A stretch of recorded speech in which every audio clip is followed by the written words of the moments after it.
უთოდირის დასკვნას განსხვავებულად კითხულობენ ხელისუფლებასა და ოპოზიციაში. ოპოზიცია გამოქვეყნებულ დოკუმენტს ისტორიაში ყველაზე ნეგატიურ დასკვნას უწოდებს და მიიჩნევს, რომ ის ქმნის საფუძველს ახალი არჩევნების დასანიშნად. ქართული ოცნების შეფასებით კი უთოდირის დასკვნის მიხედვით არჩევნები თავისუფალი და კონკურენტული იყო. ის ნაწილები და ის კომპონენტები, რაც შეადგენს მთლიანობაში დემოკრატიული საერთაშორისო სტანდარტის მქონე არჩევნების სურათს, პრაქტიკულად ყველა მიმართულებით აქ არის ძალიან მძიმე დასკვნები.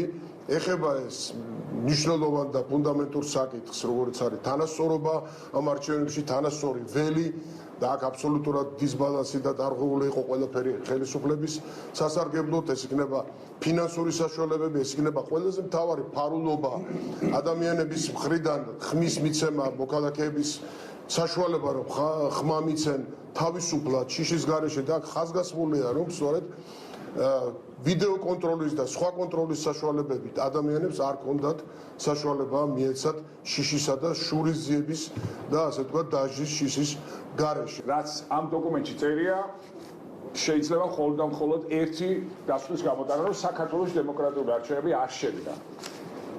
ყველა ელემენტში, ყველა კომპონენტში, რომელიც შედის საარჩევნო პროცესში, უთოდირის მიერ არის აღრიცხული უამრავი სერიოზული დარღვევა.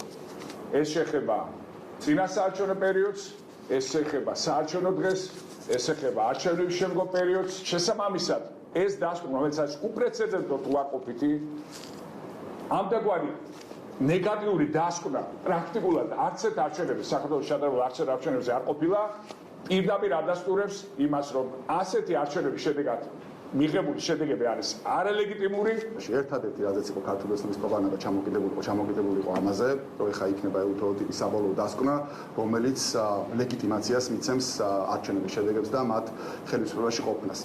და მოხდა ამის საპირისპირო. ანუ ყველაფერი ეს თავზე ჩამოეშნა მთელი ეს პროპაგანდა. ზუსტად ისე, როგორც ჩამოეშნება პროპაგანდის მეორე ხაზი, რომ 20 იანვარს რაღაცა შეიცვლება, ტრამპი მოვა და რაღაცები დალაგდება და თვითონ რაღაცებს აუმჯობესებენ ურთიერთობას დასავლეთთან. არაფერი ეგეთი არ მოხდება. მნიშვნელოვანი არის, იმიტომ რომ ამ დასკვნის შემდეგ ჩვენი საერთაშორისო მეგობრების პოზიციები ბევრად უფრო გამყარდა და მნიშვნელოვანი, იმიტომ რომ გარედან ხარდამჭერა იქნება, სანქციები იქნება, სხვა მიმართულებით ხარდამჭერა იქნება გაცილებით მკაცრი და ეფექტური. სრულად დაიმსხვრა რადიკალური პარტიების, NGO-ების და სალომე ზურაბიშვილის ცრუ ნარატივი უცხოეთში მცხოვრები მოქალაქეებისთვის საარჩევნო უფლების შეზღუდვის შესახებ, რაც საკონსტიტუციო სასამართლოსთვის მიმართვის ერთ-ერთი საბაბიც კი იყო. უთოდირის ანგარიში სრულად განადგურდა რადიკალური პარტიების, NGO-ების და სალომე ზურაბიშვილის ცრუ ბრალდება 300,000 ხმის გაყალბების შესახებ, რომელიც მათი ვერსიით არსაიდან გაჩნდა და ქართულმა ოცნებამ მიიწერა.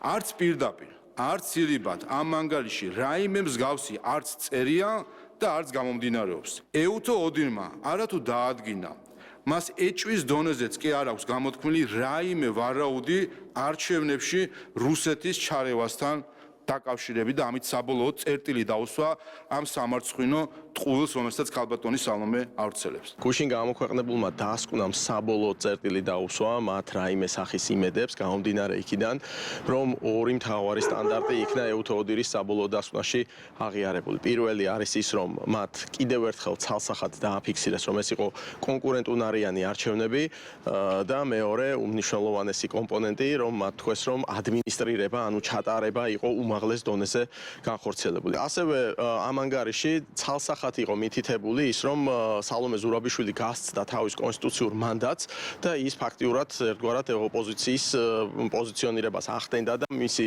მაკოორდინირებელი რგოლი შეითავსა, რაც აბსოლუტურად მიუღებელი არის თანასწორუფლებიანი სიტუაციის კონტექსტში და პრეზიდენტის მანდატიდან გამომდინარე მის ჩართულობაში.